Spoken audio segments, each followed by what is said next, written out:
você que tem TDAH, você tem dificuldade em dirigir, dificuldade, por exemplo, em uma aula, em ter que prestar atenção no que o professor fala, elaborar aquilo e, ao mesmo tempo, anotar o que ele está falando? Você tem dificuldade nisso? Ou, imagina que você está conversando com um amigo, né? Tá só vocês dois ali. E aí do lado tem pessoas falando, ou uma rodinha falando, e aí parece que o que a rodinha fala é muito mais interessante do que a conversa que você está tendo com o seu amigo, com aquela pessoa que está ali. Você já se percebeu nessas situações? Então, isso daí tem muito a ver com os nossos níveis de atenção. Quando a gente vai fazer a avaliação neuropsicológica para ter o diagnóstico do TDAH, eles avaliam 3 tipos de atenção, que é a atenção concentrada, dividida e alternada.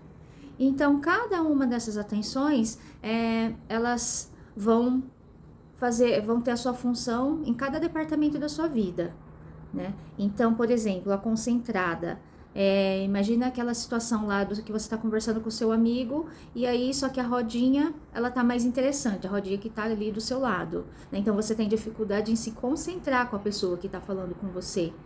Aí depois tem a dividida, que é para você conseguir prestar atenção no que o professor está falando e ao mesmo tempo anotar. Aí depois tem a alternada, que é você ficar trocando de atenção em um curto espaço de tempo. Ora presta atenção em uma coisa, ora presta atenção em outra, né? Então, é nesse departamento que o TDAH sofre. E assim, né? Aí parece muito simples isso que eu tô falando aqui. Ah, mas o que tem, né? Eu tô aqui conversando com meu amigo, mas eu quero saber o que tá acontecendo aqui na rodinha. Parece que assim, é muito bobo. Mas, só que isso causa, sim, um prejuízo muito grande na nossa vida prática. Por quê? Tudo isso começa lá na infância. E aí, na infância, a gente não consegue lidar com as nossas emoções, a gente não consegue perceber, isso que tá acontecendo aqui comigo na escola é porque eu tenho deficiência, por exemplo, na atenção alternada. Por isso que para mim é difícil eu escrever e ao mesmo tempo prestar atenção e absorver o que o professor está dizendo, está explicando, né? Aí isso reflete depois lá nas minhas notas. Ou pior, eu começo a perder totalmente o interesse, né, na escola. E aí, os meus pais, os professores, eles acham que eu sou uma pessoa desinteressada, que você é uma pessoa desinteressada na escola, então você já fica com aquela visão sobre você. E aí você desanima, não quer mais fazer as lições, é difícil frequentar a escola, né, se torna algo muito pesado. E na vida também é a mesma coisa. Então eu vou citar um exemplo meu do que está acontecendo na minha vida. Eu já por 2 vezes eu paguei as escolas de habilitados para poder dirigir, né? Porque eu falava que eu tinha muito medo de dirigir, que todas as vezes que eu tentei não tive boas experiências. Então 2 vezes eu já tentei, só que eu paguei e não fui, porque eu não queria enfrentar aquele meu medo. Mas agora eu decidi novamente que eu iria enfrentar, né, essa questão assim que acaba caindo muito a qualidade da minha vida, né, eu não dirigi. E aí, e também por conta de umas questões pessoais, eu tomei essa decisão. Só que dessa vez eu já fui diagnosticada, né? Hoje eu tenho outra cabeça. Das outras 2 vezes que eu fiz essas aulas, eu só achava que eu era burra e que eu era incapaz e pronto, né? Agora eu já fui com muito mais autoconhecimento, com muito mais maturidade, né? E aí o que eu percebi? Dessa vez eu tô conseguindo ficar muito mais tranquila. Por quê? Porque eu peguei a minha avaliação psicológica, que tá aqui na minha mão, e eu vi que eu tenho essa atenção concentrada, atenção dividida e alternada, elas são inferiores ao que é esperado de uma pessoa normal, né? E aí eu conversei comigo mesma, sabe? Falei, olha, eu vou ter o meu tempo não é igual das outras pessoas. A primeira pessoa que precisa se acolher sou eu, então eu me acolho. E, e aí isso acaba me deixando muito mais tranquila.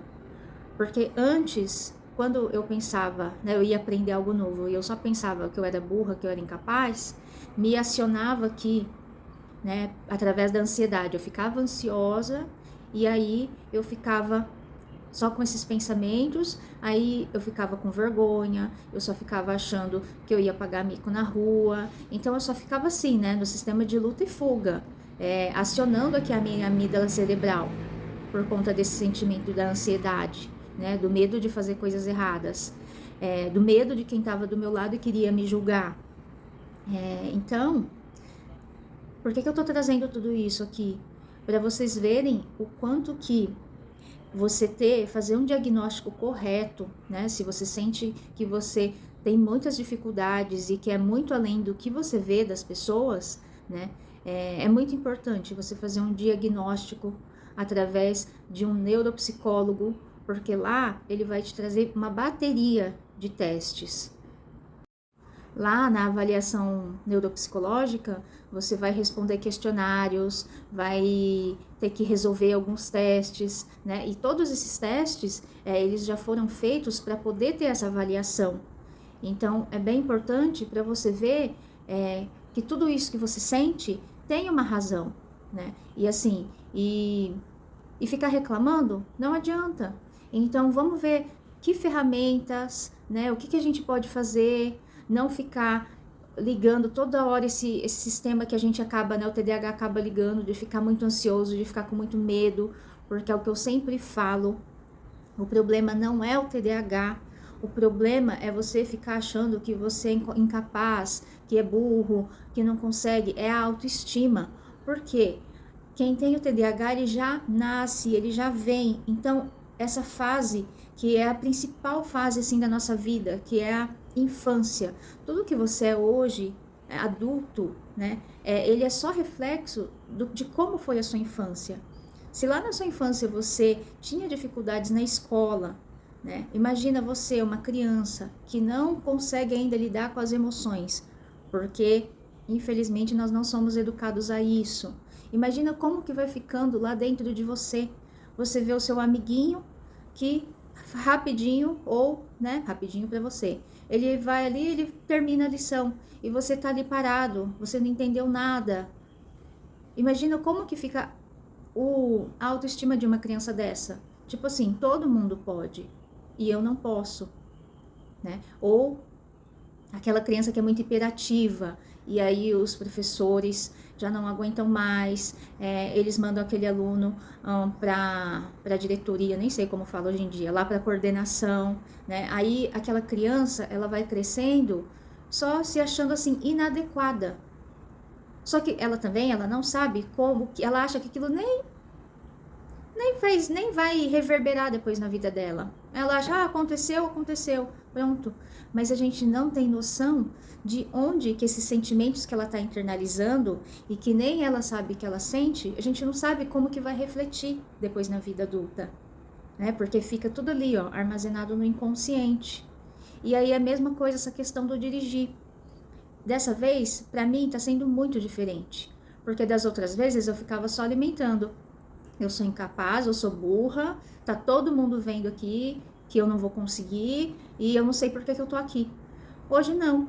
Hoje eu vou, sabe, eu começo a ficar nervosa, eu respiro, eu falo que eu vou fazer o meu melhor, eu não fico acionando o meu sistema límbico, né, com a ansiedade. Eu fico ansiosa? Fico, mas é uma ansiedade assim, só para eu poder me preservar, né? Para eu poder ter noção do perigo que pode ter. Não é nada que me tira do meu centro. Então, dessa forma, é saudável ter ansiedade. E o que me deu essa segurança, né? O que está fazendo com que eu vá para as aulas mais tranquila, é isso. É poder pensar que tudo tem um processo, que eu não posso exigir de mim que do nada eu começo a dirigir perfeitamente, que eu tirei a habilitação há 20 anos, depois eu não treinei mais, eu só fui para essas aulas que logo eu desisti. e não deixar essa ansiedade tomar conta, porque a principal comorbidade do TDAH é a ansiedade e a depressão, né? Eu também, quando eu fui fazer essa avaliação neuropsicológica, eu fui diagnosticada com o transtorno de ansiedade generalizada, mas assim, eu escolhi me curar através das minhas emoções, né? Observar as minhas emoções, ver o que eu posso ir melhorando na minha vida, porque eu queria fazer isso de uma forma natural. Se foi eu que criei, então eu conseguiria descriar isso, né? Eu conseguiria reverter esse quadro. E o que me trouxe isso foi o autoconhecimento, procurar me manter tranquila, porque a minha vida nunca foi tranquila por conta das impulsividades, né, das besteiras que eu já fiz. Então, era um senso assim, uma sensação de cobrança, de peso muito grande. E toda essa carga, ela vai sendo colocada principalmente lá na fase da infância. É quando a gente pega as crenças dos pais, porque os pais são os nossos modelos, os professores, só que a gente não vai percebendo. Aí você imagina, para quem tem o TDAH e que vivia naquela dificuldade e se ia mal na escola, aí ia fazer alguma outra coisa, também era aquela dificuldade para viver, porque só quem tem TDAH sabe como que é. Imagina. Imagina como que é pesado viver assim.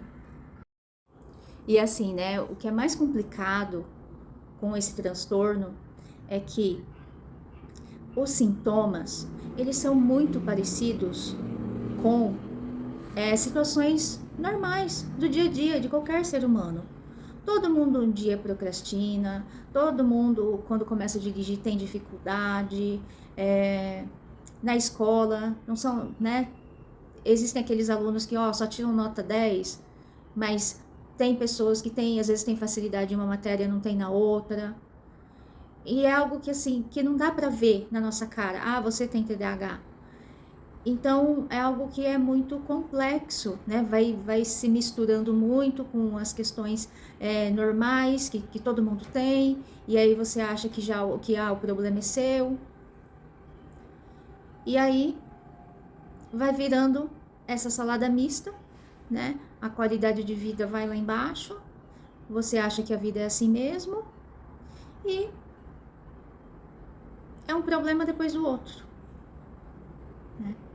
Sendo que a vida ela poderia ser muito melhor.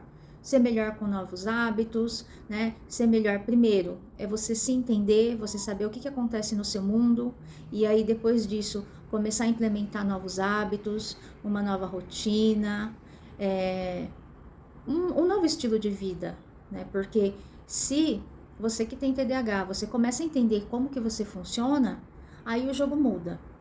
Aí você começa a funcionar a partir do seu melhor. Porque TDAH não é só sobre ter esse lado ruim, né? Nós temos também o nosso lado bom, só que assim, para a gente poder usar esse lado bom, a gente precisa ter autoconhecimento suficiente para ser do nosso jeito, para fazer do nosso jeito, porque só assim é que as coisas vão começar a funcionar melhor.